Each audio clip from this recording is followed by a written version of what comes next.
Hello everyone. हम अपनी book को कंटिन्यू करते हैं। The power of one thought.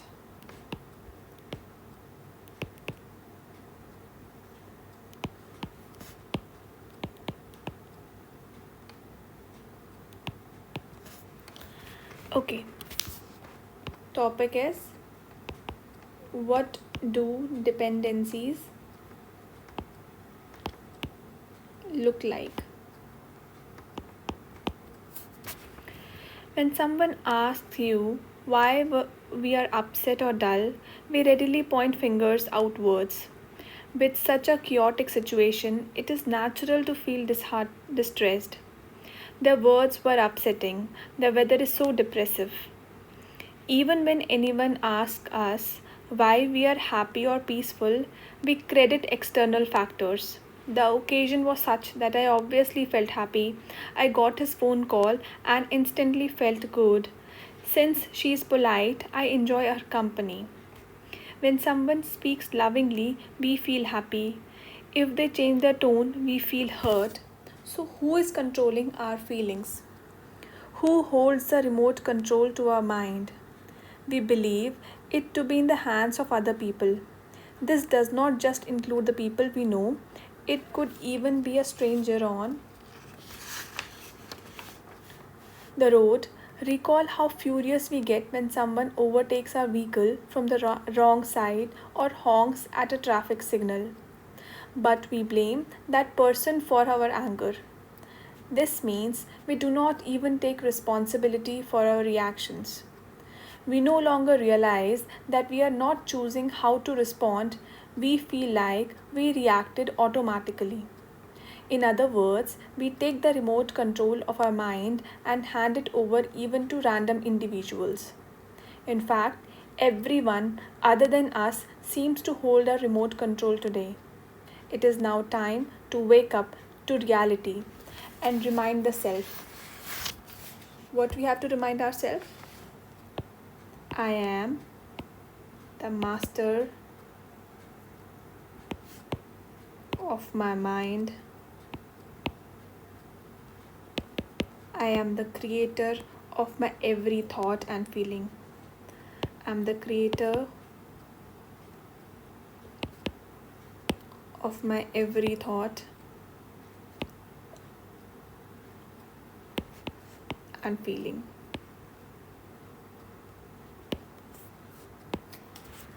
Let us examine the extent of our dependencies. Take the option closest to your own thoughts, conversations, or behavior. You may mark multiple options for each question. Take your time since each line of this exercise involves reflection. What makes you angry, upset, hurt, happy, or loving? It depends on who it is. It depends on what they did. It depends on how important they are to me. It depends on what happened. Is there any person, place, or object about which you say, I cannot do without? I cannot live without him or her. I want to be with him or her all the time. I can't do without my annual vacation. It's a must. My heart skips a beat if I don't find my phone in my bag. I don't even get sleep if I miss watching this TV show every night. Is there any habit or addiction about which you say it's not in my control? Sweets are my weakness. I can't resist the temptation. Smoking has become a habit. It is no longer in my control. My mornings begin with this news channel. My day does not go well if it does not begin with coffee. When the outcome of a situation does not go your way, do you seek distractions? I'm not feeling good. Let me watch TV or play video games. Let me tell my friends what happened. They will make me feel better. Whenever I'm upset, I eat a chocolate. It really uplifts my mood. I need a break from work that will help me recover from stress. Do your actions and behavior depend on external factors? I wanted to speak politely but could not hold back anger when he entered. I'm usually courteous, but with her I just cannot be nice. Why should I be kind to people who have wronged me? I don't need to be punctual when my colleagues are always late. This is certainly not a complete list, but you get the idea.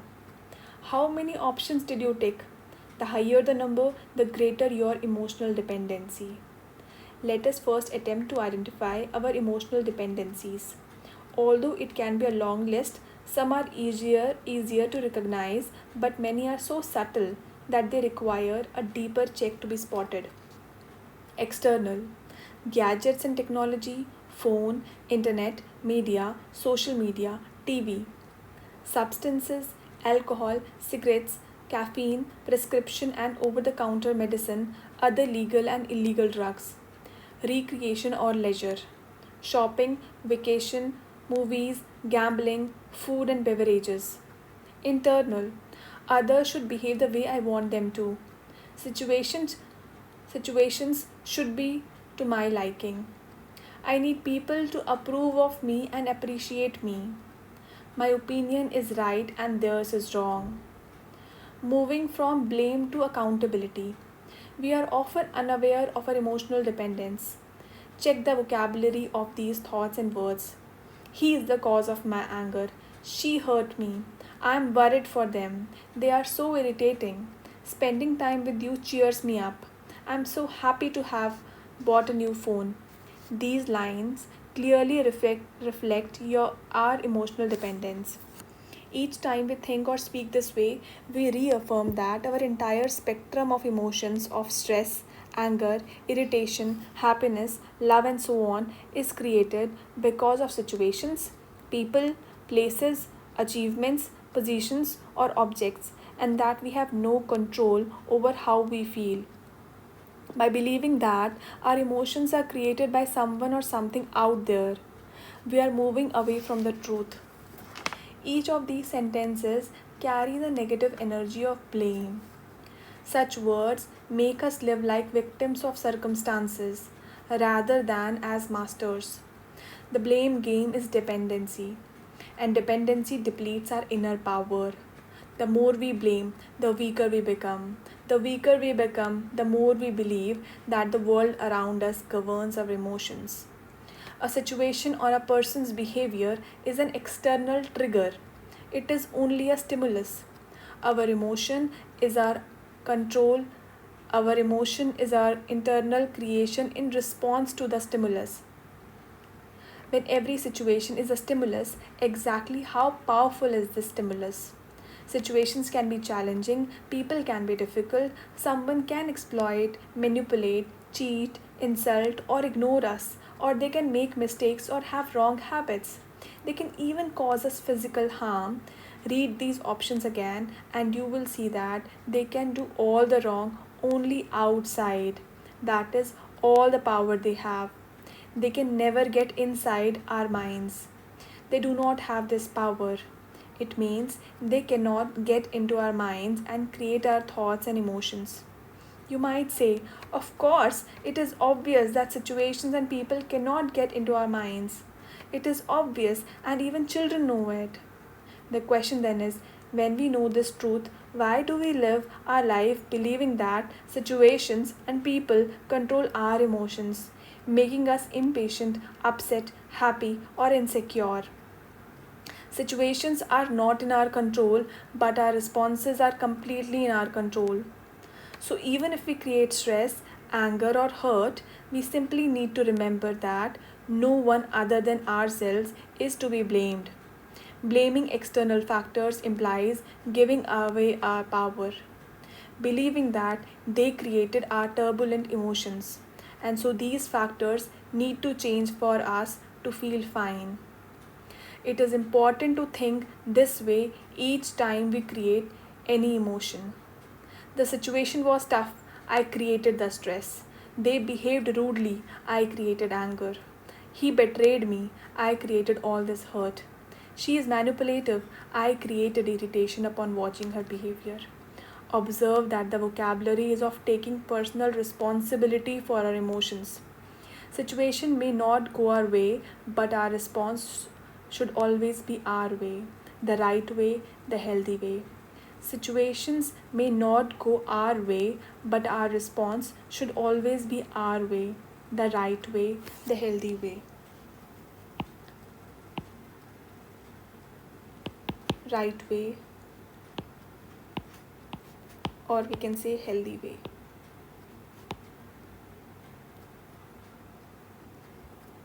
That is the only way to experience happiness, health, and harmony. Let us internalize I created is the language or the essence of independence. It means we are choosing our creation, and when we are the creators, we have all the power to change our creation as well. Don't we? Let us take a moment to hammer this truth deep into our awareness. To summarize, follow these simple steps to reprogram your mind and put yourself on the path to emotional independence. Step 1.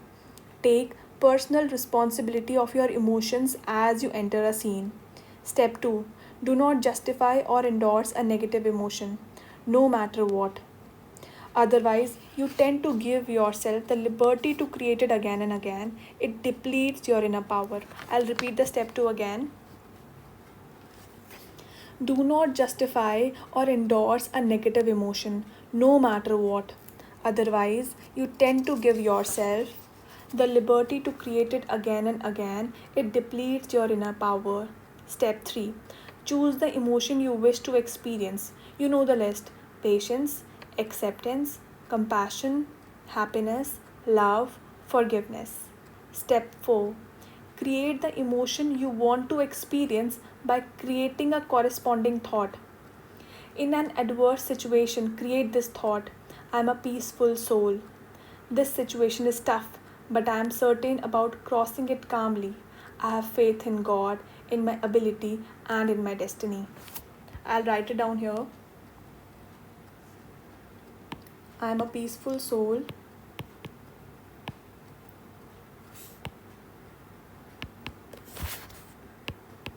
This situation is tough, but I'm certain about crossing it calmly. I have faith in God, in my ability, and in my destiny.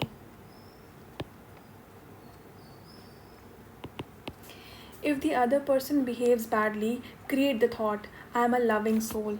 Who am I? I am a loving soul. He is behaving badly, but I understand he is in emotional pain. I respond with compassion. We have to respond always with compassion. I respond always with compassion. You understand them and correct them patiently. Next topic is celebrate your freedom. The next time you find a reason to complain about something, create thoughts of gratitude for all the other things going right. If you feel like criticizing someone for a mistake, correct them respectfully rather than angrily. If you feel like worrying about a problem, focus on the solution instead. As you internalize that choosing a healthy response is just one thought away, you will see your responses changing more easily. You will then experience the most powerful form of freedom. Next chapter is the incredible power of your mind.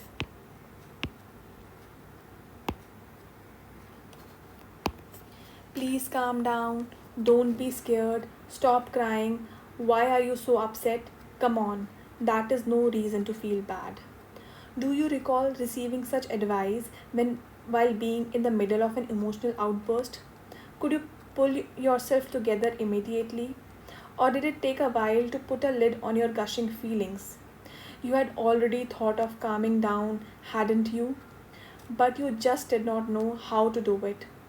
We have all experienced moments when someone's well meaning advice seemed unsolicited. It is akin to telling a person who trips and falls, "You should have walked carefully." Perhaps no one knows it better than him. After all, he is the one in pain. Observe your mental space. Reflect on these questions. What is the thought on your mind right now?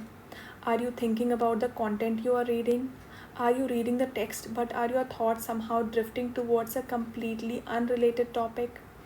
Are you able to hold your present thought for a few seconds? Are you unable to really interpret what you are thinking?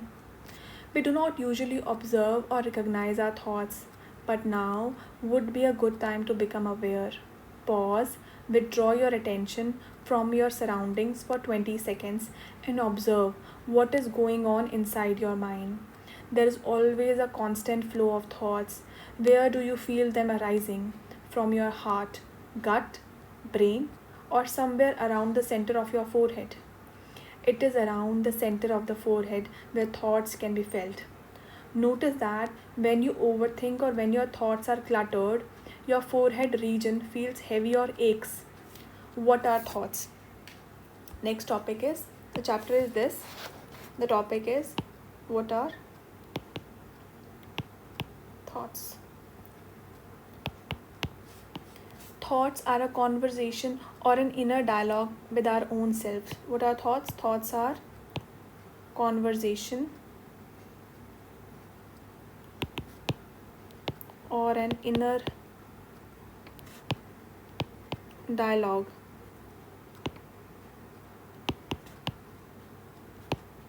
with our own self. Thoughts are like thoughts are like scripts created by the mind, naturally, automatically, and endlessly. A thought can be an idea, an opinion, a question, an answer, and so on. The purpose of a thought is to prompt us to take one or more meaningful actions and create a desired outcome. Every human creation, every discovery, every invention is a consequence of a thought in someone's mind. The mind churns out an unceasing flow of thoughts related to various events, people, ourselves, situations, objects, places, just about anything. Much like every blink, pulse, breath, and heartbeat, our thoughts are also incessant. What you think is how you feel. The topic is next. What you think is how you feel. The mind has two primary functions: the creation of thoughts and the subsequent creation of feelings, emotions. A thought arises in the mind, a series of thoughts give rise to a feeling. Consider these examples of thoughts and the corresponding feelings they generate in the mind of a person. Thought: I'm so grateful I have this home to call mine. Feeling is gratitude. I'm happy that my friend bought a lovely home today. Happiness. This small home helps me stay closer to and bond better with my family. This is love. This house is so small and stuffy. Dissatisfaction. My friend bought a spacious house which I could not afford. Jealousy. My colleague is coming home. He may ridicule me for living here. The feeling is worry. The same person is referring to the same house on different occasions. Notice that different thoughts evoke different feelings and emotions. We often pay attention to our feelings rather than to our thoughts. We usually understand and express feelings that we are feeling low, happy, upset, or angry, but we do not pay much attention to our thoughts. We use the word thought only when referring to an idea or opinion. For instance, we say, I had a thought, I have an idea, or I think this is how it works. Our feelings are a result of series of thoughts. If we want to change how we feel, we need to reflect on the quality of thoughts we are creating at the moment and change them. Changing our thoughts is the only way to change our feelings. I'll write the line here. Changing our thoughts is the only way to change our feelings. So we'll continue further in the next video.